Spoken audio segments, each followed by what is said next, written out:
warahmatullahi wabarakatuh. Perkenalkan, nama saya Siti Halimah. Di sini saya akan menjelaskan tentang materi karakteristik lapisan bumi, proses tektonisme dan pengaruhnya terhadap kehidupan, dan proses vulkanisme dan pengaruhnya terhadap kehidupan. Langsung saja pada materi yang pertama, yaitu tentang karakteristik lapisan-lapisan bumi. Nah, di sini kita belajar tentang struktur lapisan bumi yang terdiri dari 4 bagian menurut ahli geofisika. Yaitu yang pertama itu ada kerak bumi, yang kedua ada astenosfer, 3 mantel, dan yang terakhir ada inti bumi. Yang pertama itu ada kerak bumi. Nah, kerak bumi ini adalah struktur permukaan bumi yang berfungsi sebagai pembungkus, sehingga sering disebut juga sebagai kulit bumi, karena bahan penyusun kerak bumi yang terdiri dari batuan. Nah, kerak bumi ini juga merupakan lapisan yang paling luar, yang merupakan lapisan padat yang terdiri atas batuan. Yang sifatnya itu ada 2 jenis, yaitu yang bersifat granitis dan bersifat juga basaltis.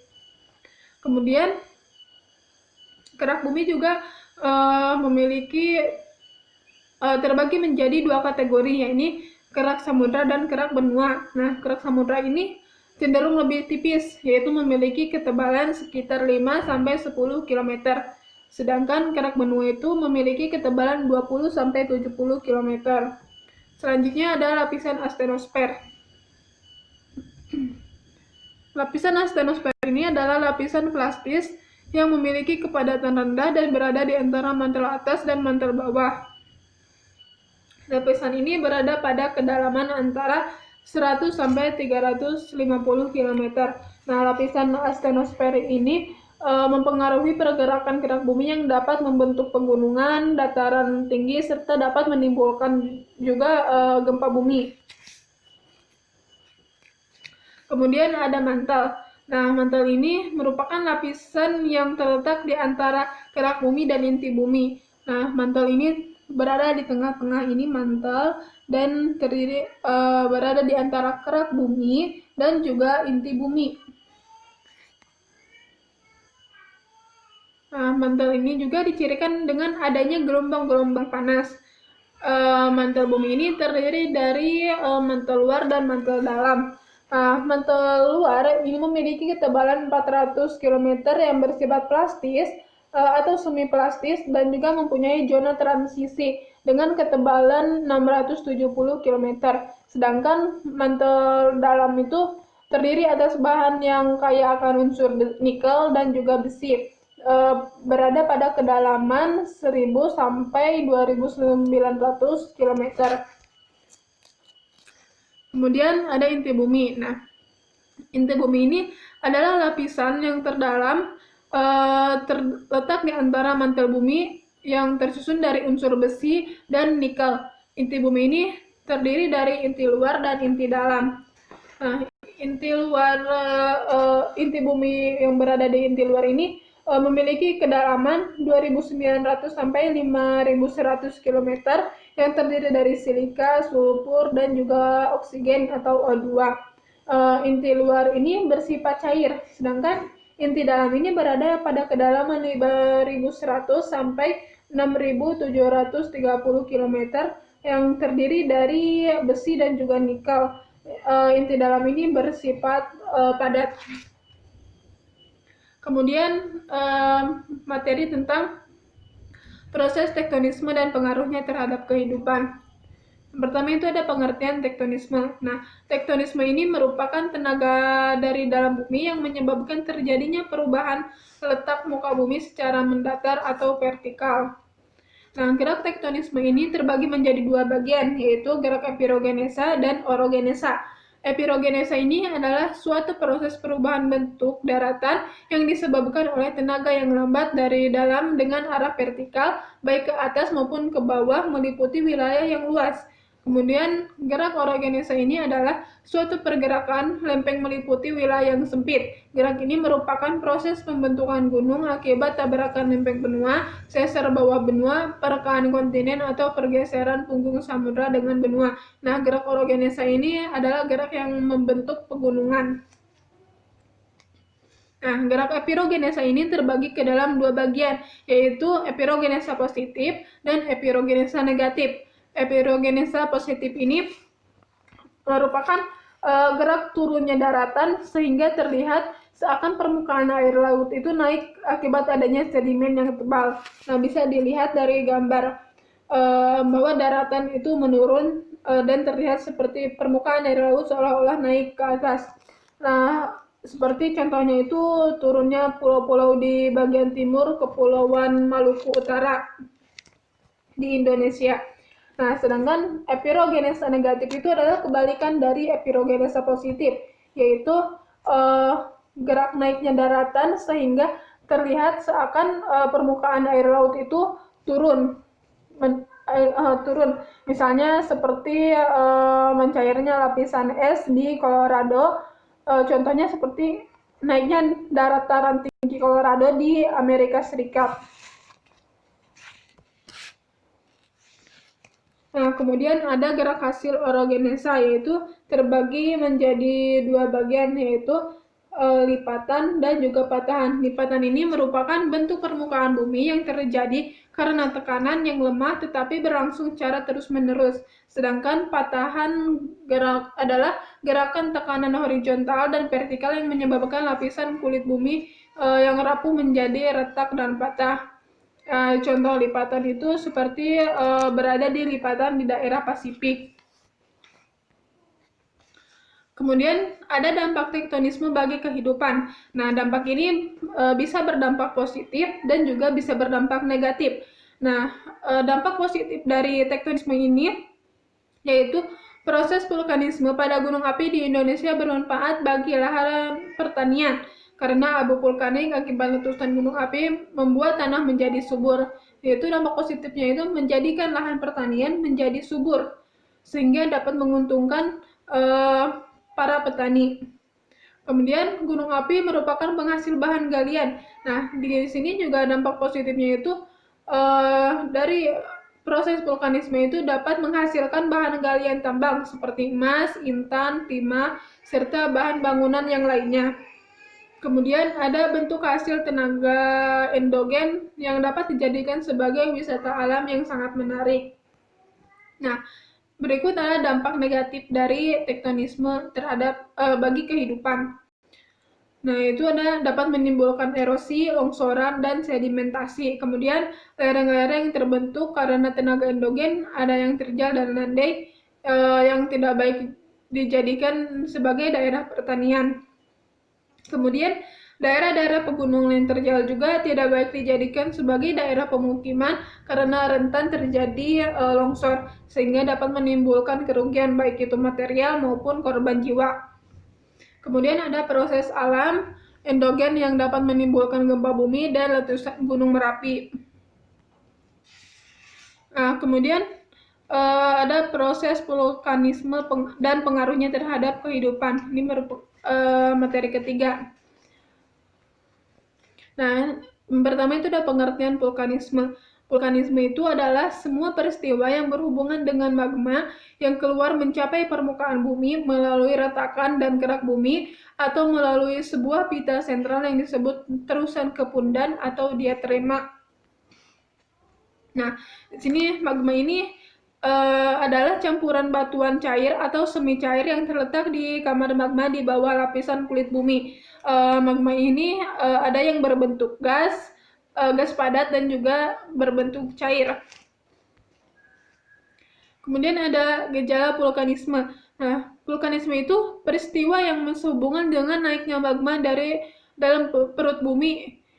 Nah, yang dapat menimbulkan letusan gunung Merapi. Magma ini adalah campuran batu-batuan dalam keadaan cair, liat, serta sangat panas yang berada dalam perut bumi, yang kemudian naik ke permukaan.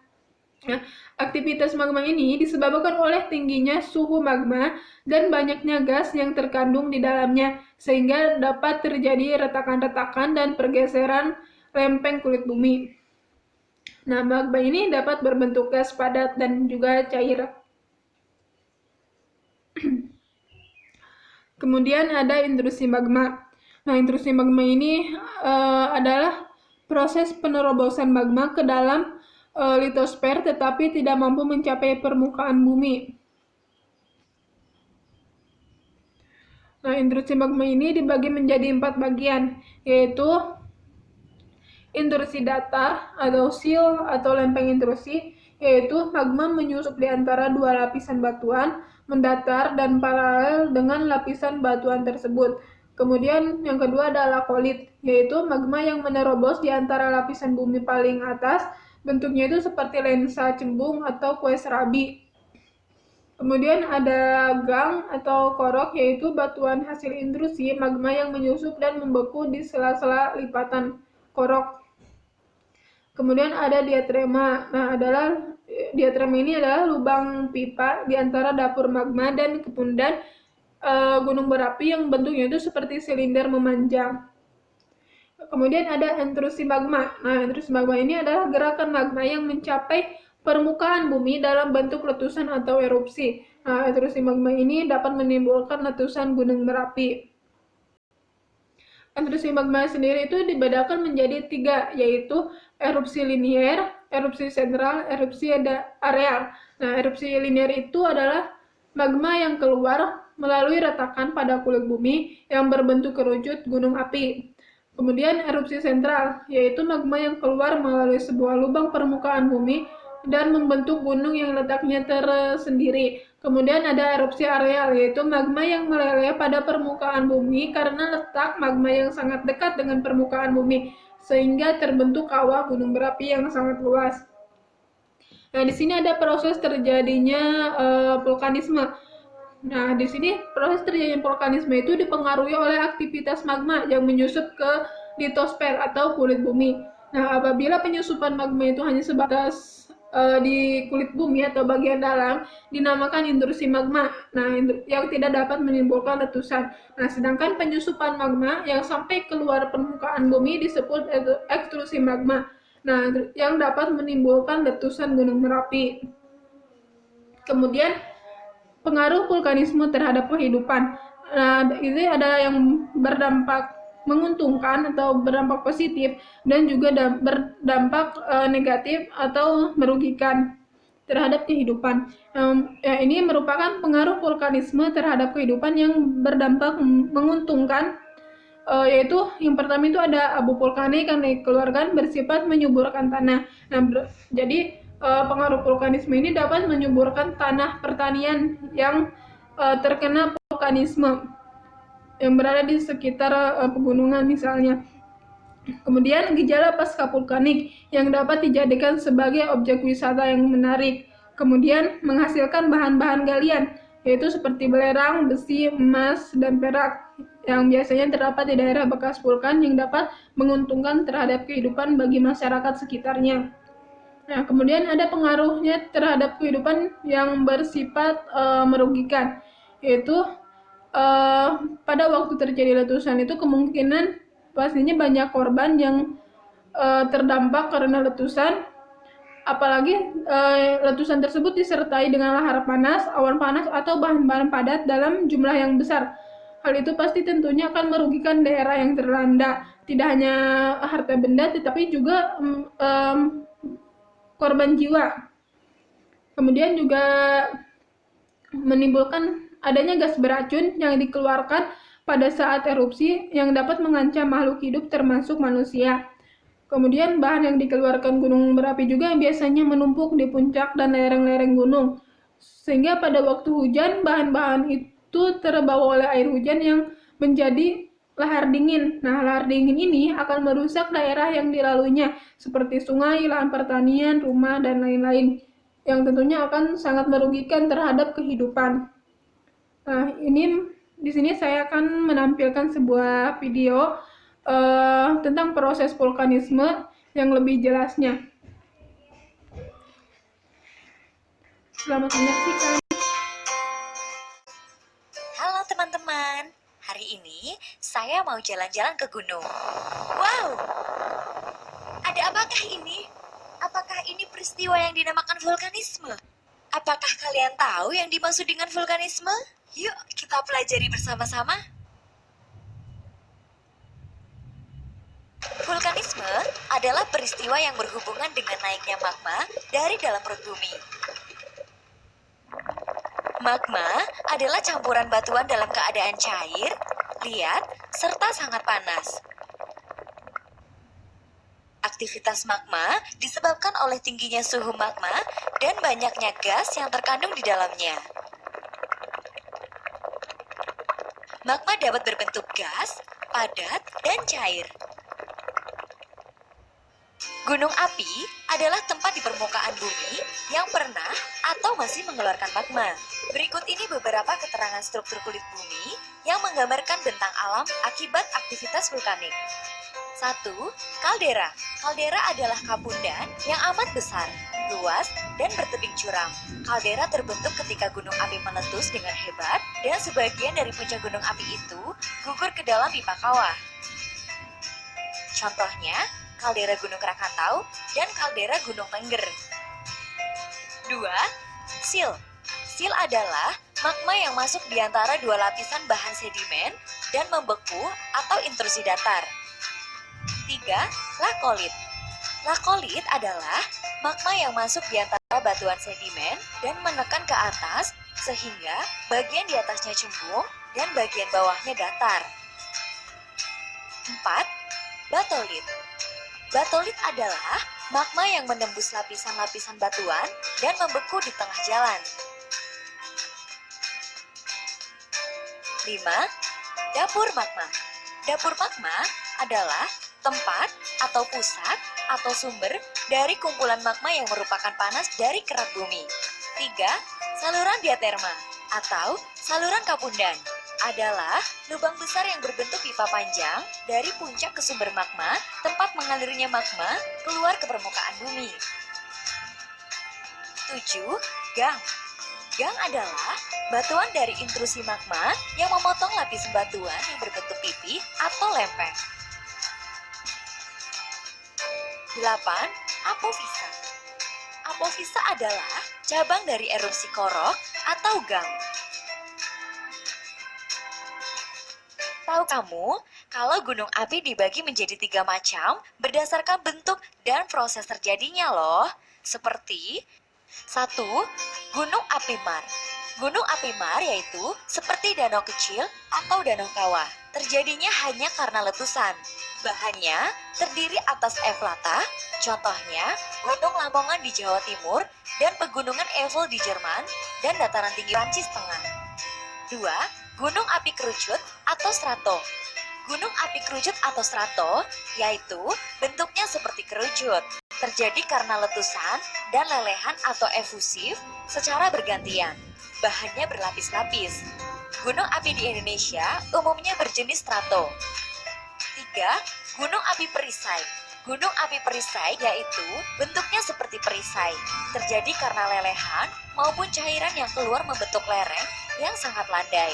Lavanya bersifat cair, sudut kemiringan lereng gunung berkisar antara 1 derajat sampai 10 derajat. Contohnya, Gunung Mauna Loa dan Kilauea di Hawaii. Ternyata banyak sekali ya yang menarik dari gunung berapi.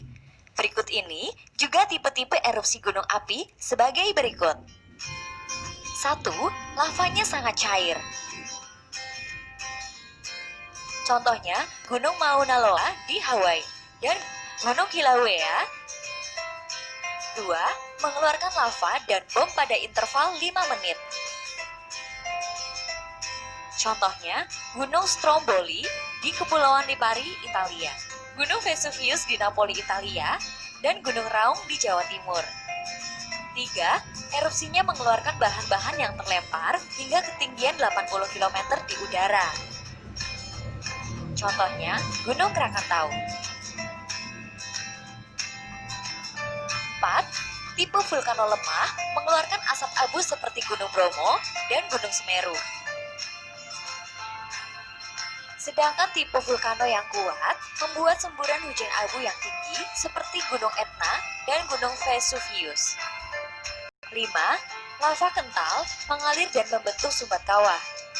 Jika tekanan gas besar, sumbat kawah itu terangkat dan jatuh ke lereng sebagai ladu dan terjadi pula awan panas. Contohnya Gunung Merapi.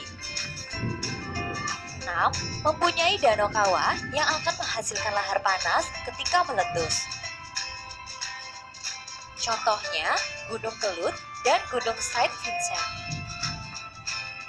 7.